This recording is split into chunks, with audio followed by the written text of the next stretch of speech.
প্রিয় শিক্ষার্থীরা, তোমরা সবাই কেমন আছো? আশা করি ভালো আছো। আমি মোহাম্মদ সিফায়াত আছি তোমাদের সাথে। ইজি মেথডের পক্ষ থেকে তোমাদের সবাইকে সুস্বাগত। আগামী শনিবার তোমাদের বিজ্ঞান পরীক্ষা, ষষ্ঠ শ্রেণীর বিজ্ঞান পরীক্ষা। তো আজকে আমি নমুনা প্রশ্ন নিয়ে আলোচনা করব যে তোমাদের বিজ্ঞান পরীক্ষায় কী কী প্রশ্ন আসতে পারে। তো প্রথমে আমরা একটা জিনিস দেখবো। দেখো, এখানে প্রথম হচ্ছে তোমার অভিজ্ঞতার শিরোনাম, যেটা আমরা জানি যে তোমাদের তিনটা পার্ট আছে। বিজ্ঞান অনুশীলনীর যে বইটা আছে অনুশীলন, সেই অনুশীলন বইয়ের তিনটা পার্ট তোমাদের বইয়ে আছে, তোমাদের পরীক্ষার মধ্যে রয়েছে। তো আমি তিনটা পার্ট নিয়ে আলোচনা করব। আমার ভিডিওটা একটু বড় হবে। তো দেখো, আমি প্রথম পার্ট নিয়ে আলোচনা করি। দেখো, প্রথমে আছে আমাদের যে আকাশ কত বড়। আকাশ কত বড় এইটা আছে। এটার মধ্যে তোমার 9 পৃষ্ঠা আছে, 10 পৃষ্ঠা আছে। দেখো, এই 9 পৃষ্ঠা আছে, 10 পৃষ্ঠা আছে, 12 পৃষ্ঠা আছে। তো মূলত এই 12 পৃষ্ঠা আছে। দেখো, এই তিনটা এই প্রথম যেই পর্বটা আমাদের আছে, আকাশ কত বড়, এই পাঠের মধ্যে তোমার 9 পৃষ্ঠা আছে, তারপর হচ্ছে 10 পৃষ্ঠা আছে আর 12 পৃষ্ঠা আছে। এই তিনটা পৃষ্ঠা হচ্ছে তোমাদের খুব গুরুত্ব সহকারে পড়তে হবে আর কি, কারণ এই তিনটা পৃষ্ঠা থেকেই কিন্তু পরীক্ষা আসার সম্ভাবনা অনেক বেশি। আর তারপর দেখো, আমি যদি তোমাদেরকে একটু দেখাই, আমি নিচে দিয়ে যাই অন্য পার্টের। দেখো, আরেকটা পার্ট, দ্বিতীয় পার্ট, যেটা যে আমাদের জীবনে বিজ্ঞান ও প্রযুক্তি। দেখো, এটাও কিন্তু তোমাদের দ্বিতীয় পার্ট। এই পার্টের মধ্যেও কিন্তু তোমাদের এই যে বিজ্ঞান ও আমাদের জীবনে বিজ্ঞান ও প্রযুক্তি, এটার মধ্যে আছে তোমার এই দেখো 27-28 পৃষ্ঠা আছে। আমি যদি তোমাদেরকে একটু দেখাই, 27-28 পৃষ্ঠা আছে, আবার 23 পৃষ্ঠা আছে। দেখো, 23 পৃষ্ঠা আছে। তারপরে আমি যদি আরেকটু নিচে যাই, তাহলে আমাদের কি আছে দেখো, এখানে কিন্তু 23 পৃষ্ঠা আমি তোমাদেরকে দেখাইছি। তারপরে যদি আমি একটু নিচে যাই, দেখো এখানেও ওই পার্টেরই আমাদের এখানে আছে। দেখো, ওই পার্টেরই আমাদের এখানে আছে তোমার এই 27-28 পৃষ্ঠা, তারপর হচ্ছে 28-29 পৃষ্ঠা। অতএব এক কথায় 23 থেকে 29 পৃষ্ঠা পর্যন্ত আমাদের দ্বিতীয় যে অধ্যায়টা আছে আমাদের, সে অধ্যায় থেকে আমাদের পড়তে হবে। অর্থাৎ 27, 28, 29, 30, 27, 28, 29 পর্যন্ত এই পৃষ্ঠাগুলো আমাদের পড়তে হবে দ্বিতীয় অধ্যায়ের। তারপরে আমরা যদি দেখি তৃতীয় অধ্যায়, যেহেতু আমাদের তিনটা অধ্যায় রয়েছে, আমি যদি তৃতীয় অধ্যায় যাই, তাহলে তৃতীয় অধ্যায় আমাদের কি আছে দেখি, আমাদের কি পড়তে হবে তৃতীয় অধ্যায়। দেখো, তৃতীয় অধ্যায় আছে গতির খেলা। কি আছে বলো তো? গতির খেলা আছে তৃতীয় অধ্যায়। আমি যদি তোমাদেরকে একটু দেখাই, দেখো তৃতীয় অধ্যায় আছে আমাদের গতির খেলা। এই গতির খেলার মধ্যে আমাদের পড়তে হবে 38 থেকে 41 পর্যন্ত, তারপর হচ্ছে 42 থেকে 43 পর্যন্ত। অর্থাৎ 38 থেকে 43 পৃষ্ঠা পর্যন্ত আমাদের পড়তে হবে। অর্থাৎ আমি তোমাদেরকে বললাম যে তিনটা অধ্যায়ের কোন কোন পৃষ্ঠাগুলো আমাদের পড়তে হবে। তো চলো আমরা এবার তোমাদের যে বিজ্ঞানের যে অনুশীলন বইটা আছে, সে বইয়ে আমরা সরাসরি চলে যাব। তো দেখো, আমরা তোমাদের বইয়ে চলে গেলাম। তো দেখো, প্রথমে আমরা 9 পৃষ্ঠা থেকে শুরু করব, যেহেতু আমাদের 9 পৃষ্ঠা। আমি দেখো 9 পৃষ্ঠার মধ্যে কি আছে, আমি একটু তোমাদেরকে এটা করে দেখাই। দেখো, জায়গাতে আছে আকাশ কত বড়। যে 9 পৃষ্ঠার অধ্যায়টা বলছে, মানুষ এখন মহাকাশের উচ্চ ক্ষমতাসম্পন্ন আধুনিক টেলিস্কোপ পাঠিয়ে মহাকাশ পর্যবেক্ষণ করেছে। 100 বছর আগে সেটি সম্ভব ছিল না। মানে দেখো, এখন বর্তমানে মানুষ চাইলেই কিন্তু আমাদের যে কোনো খবর আমরা আদান প্রদান করতে পারি, কিন্তু 100 বছর আগে সেটা সম্ভব কখনো ছিল না। হ্যাঁ, দেখো, ফলে মহাবিশ্ব সম্পর্কে মানুষের যাবতীয় তথ্যের একমাত্র উৎস ছিল আকাশের গ্রহ নক্ষত্র গতিবিধি পর্যবেক্ষণ। তাহলে দেখো, তোমরা এগুলো কিন্তু বইয়ের মধ্যে পাবা। আমি পুরোটি পড়তে গেলে কিন্তু আমার মেলা সময় লেগে যাবে। তারপর দেখো, এখানে তোমরা ভালো করে পড়ে নেবে এই পৃষ্ঠাগুলো। আমি তোমাদেরকে এগুলো পড়ে শোনাইতে গেলে আমার ভিডিওটা অনেক বড় হয়ে যাবে। দেখো, এখানে কতগুলা তোমার প্রশ্ন দেওয়া আছে। প্রশ্নগুলো একটু দেখি। দেখো, এই একটা প্রশ্ন আছে। দেখো, বিশ্ব জগতের গঠন নিয়ে মানুষের ধারণা আগে কি ছিল। মানে এই বিশ্ব জগতের গঠন নিয়ে মানুষের আগে কি ধারণা ছিল। তারপর দেখো, 2 নম্বরের প্রশ্ন হচ্ছে আমাদের সূর্যকেন্দ্রিক মডেলের ধারণা কিভাবে এলো। সূর্যকেন্দ্রিক মডেলের ধারণা কীভাবে এলো, এগুলো তোমরা কিন্তু তোমাদের গাইড বইয়ে পাবা। গাইড বই থেকে সেগুলো দেখে নিবা। তারপর দেখো, আমি যদি একটু নিচে যাই, নিচে যদি আমরা একটু যাই দেখো, তারপরে প্রশ্নটা আমাদের আছে যে পৃথিবী, এই যে এটা যে পৃথিবী কেন্দ্রিক, এই যে একটা প্রশ্ন দেখো, পৃথিবী কেন্দ্রিক মডেল থেকে সূর্য কেন্দ্রিক মডেলের ধারণায় বিবর্তনের পক্ষে যুক্তি কী কী ছিল, এটাও আমাদের সমাধান করতে হবে। অতএব আমি তোমাদেরকে একটা কথা বলি, যে তোমাদের যে পৃষ্ঠাগুলো আমি তোমাদেরকে প্রথমে দেখাইলাম ভিডিওর প্রথমে, এই পৃষ্ঠাগুলো তোমাদের একেবারে খুব ভালো করে পড়ে নিতে হবে, যাতে করে পরীক্ষা আসলেই তোমরা অ্যান্সার করতে পারো।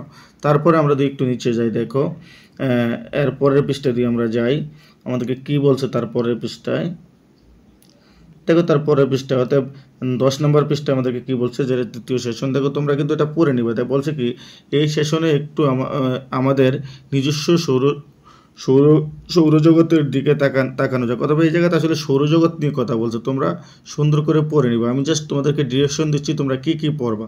তাহলে আমাদের সেই 10 নম্বর যে পৃষ্ঠা সেটা এটা। তো দেখো তারপরে আমি চলে যাব আমাদের 12 নম্বর পৃষ্ঠায়। দেখো 12 নম্বর পৃষ্ঠাতে কি আছে, 12 নম্বর পৃষ্ঠাতে কিন্তু খুব মজার একটা জিনিস আছে, এটা তোমাদের মূলত ব্যবহারিক কাজে আসতে পারে, যে প্র্যাকটিক্যালের মধ্যে আসতে পারে। দেখো এখানে মজার একটা বিষয় কিন্তু নিয়ে আলোচনা করছে, আমি তোমাদেরকে একটু দেখাই। বলছে কি দেয়ালে যে কোনো একটা কর্নারে সৌরজগতের গ্রহসমূহ শিরোনামে, অর্থাৎ দেখো এখানে তোমাকে বলছে যে সৌরজগতে আমরা জানি 8টা গ্রহ আছে, সেই 8টা গ্রহের শিরোনাম দিয়ে তোমাকে একটা চার্ট, এই চার্টটা সাজাইতে হবে। দেখো এই চার্টটা তোমাকে সাজাইতে হবে। আমি তো একটু নিচে যাই, দেখো যদি আমি একটু নিচে যাই তাহলে কি হয়, তাহলে আমি একটু নিচে যাচ্ছি। দেখো এই দেখো এই চার্টটা আমি একটু ইয়ে করি, এই চার্টটা কিন্তু আমাদের সাজাতে হবে। এখানে দেখো ওই জায়গাতে কয়েকটা পয়েন্ট দিয়ে দিয়েছে, পয়েন্ট দিয়ে আমি তোমাদের একটু দেখাই। এখানে দেখো কি বলছে যে গ্রহের নাম লিখতে হবে আমাদের, মানে এই লাইনটাতে আমাদের গ্রহের নাম লিখতে হবে। তারপর বলছে দেখো পৃথিবীর তুলনায় কত গুণ বড় বা ছোট, আমরা যে গ্রহটার নাম লিখব ওই গ্রহটা পৃথিবীর তুলনায় কতটুকু বড় বা ছোট সেটা আমাদের বের করতে হবে। তারপর বলছে যে ওই গ্রহটার গঠন কেমন হবে, তারপরে বলছে গ্রহের তাপমাত্রা কেমন হবে, তারপরে বলছে সূর্য থেকে কতটুকু দূরে ওই গ্রহটা অবস্থিত, যে গ্রহটা আমরা লিখব। তারপর বলছে উপগ্রহ কয়টি, আমরা যে গ্রহটা লিখব ওই গ্রহের উপগ্রহ কয়টি। তারপর বলছে বায়ুমণ্ডল আছে কিনা, মানে আমরা যে গ্রহটা বর্ণনা করব ওই গ্রহের মধ্যে বায়ুমণ্ডল প্রবাহিত হয় কিনা, মানে বাতাস আসা যাওয়া করে কিনা সেটার কথা। তো এটাও আমরা লিখব। তারপর বলছে দিনের দৈর্ঘ্য কত ঘন্টা, মানে ওই যেই গ্রহটা লিখবা ওই গ্রহটা দিনের দৈর্ঘ্য কত ঘন্টা। ঠিক আছে, তাহলে আমরা, কারণ আমরা জানি বুধ একটা গ্রহ আছে, সে বুধের গ্রহ হচ্ছে 1408 ঘন্টা হচ্ছে একদিনে। এরকমভাবে প্রত্যেকটা গ্রহের কিন্তু ঘন্টা আছে, কারণ যেমন আমাদের বাংলাদেশের মধ্যে যে আমরা দেখি, আমরা জানি তোমার একদিন যদি আমরা চিন্তা করি তাহলে 24 ঘন্টায় একদিন হয়, অন্যান্য কিন্তু গ্রহের হিসাবটা আলাদা। ঠিক আছে, তো আশা করি তোমরা বুঝতে পারতেছো। এইগুলো কিন্তু তোমাদের পূরণ করতে হবে। হ্যাঁ, এই যে লাইনগুলো দিলাম, এই লাইনগুলোতে যা যা ইনস্ট্রাকশন তোমাদেরকে দেওয়া হয়েছে সেই ইনস্ট্রাকশন অনুযায়ী কিন্তু তোমাদের এই ঘরগুলো পূরণ করতে হবে, এটা তোমাদের প্র্যাকটিক্যালে আসবে। তারপর আমি নিচে চলে যাই।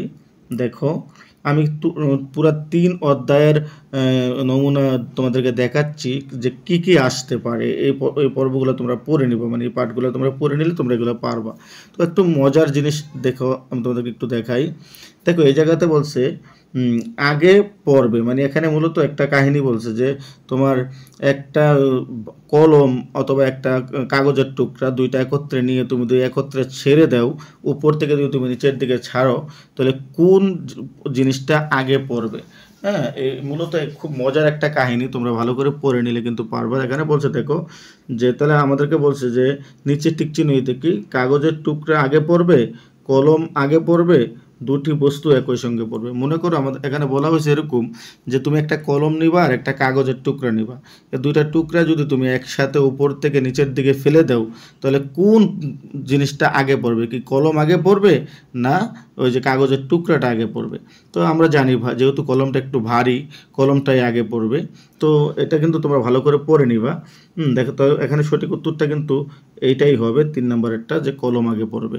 তো যাই হোক, তারপরে আমি নিচে চলে গেলাম। দেখো তোমরা এগুলো সুন্দর করে পড়ে নেবে। যে দেখো এখানে আরেকটু যদি তোমাদেরকে আমি দেখাই, এখানে কি বলছে দেখো, এই যে পরন্ত বস্তুর সূত্রটি কি।